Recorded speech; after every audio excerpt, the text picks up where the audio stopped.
Thank you very much, Florian. So, 7 months ago, I quit my job. I was exhausted physically, mentally, and it's curious because I've been having this conversation with many of you guys that either are about to quit your job, just did, or have done recently. And I was traveling all over the world, meeting some of the most interesting creatives out there, especially working in the digital space.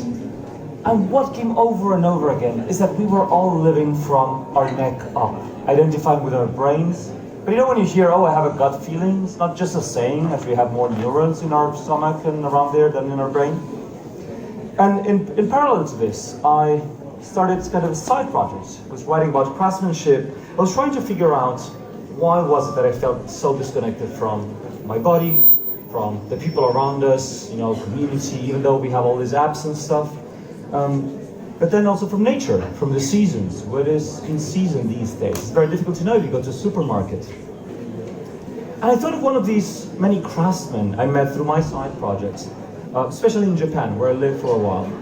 Takahiro Yagi. Taka is a 6th generation craftsman, master craftsman, a shokunin, that's how they call them in Japan, that makes tea caddies. You know those cylinders where maybe your grandmother kept the tea, they're airtight and stuff? But the first thing that shocked me when I saw his work is that the tea caddies are made to age beautifully and to work better even 40 years from now. I was looking at a recently made one, a 10-year-old, a 40-year-old, and the older they got, the more beautiful it was. And that got me thinking, first of all, what of my work is going to be around? I mean, not in 40 years, but maybe in 4 or 5 years. And then, is my work going to get any beautiful with time, or is it just made to disappear? But there's another thing. I mean, Taka, he's not a person from the past. They just launched a product, a collaboration with Panasonic, a portable speaker that uses his knowledge in metal construction, management of air, and Panasonic's electronics. And if you ever see one of his tea caddies close, with that very gentle pop, you would understand what inspired Steve Jobs to create and make the boxes of the iPhones. Pop.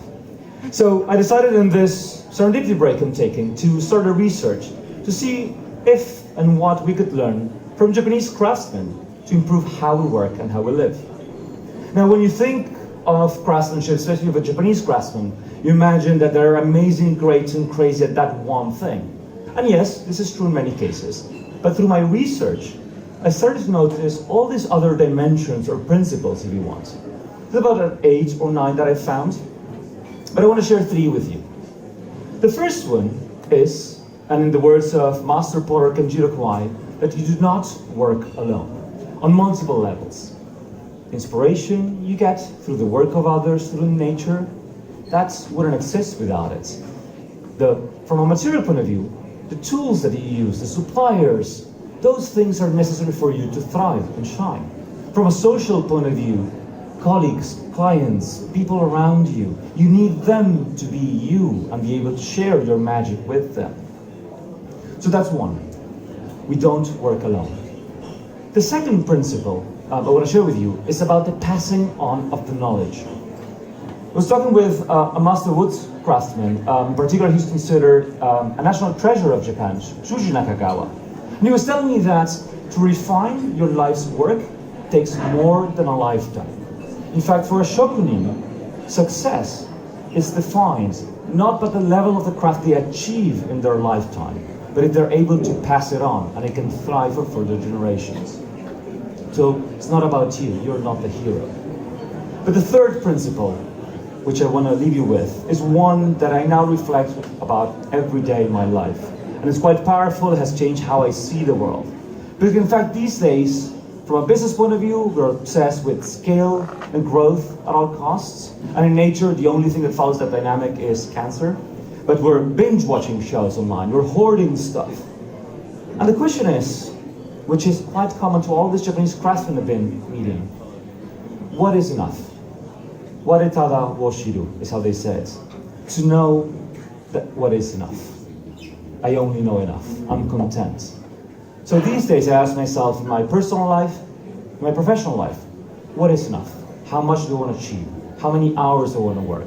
How much stuff do I want to share with my family? How much do I want to eat, to feed my tummy and stuff?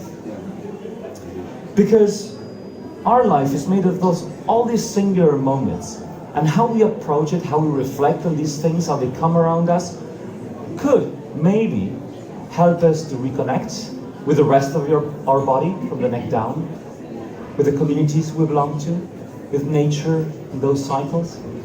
So the only thing I want to leave you with is Taru wo shiru, what is enough. Thank you very much.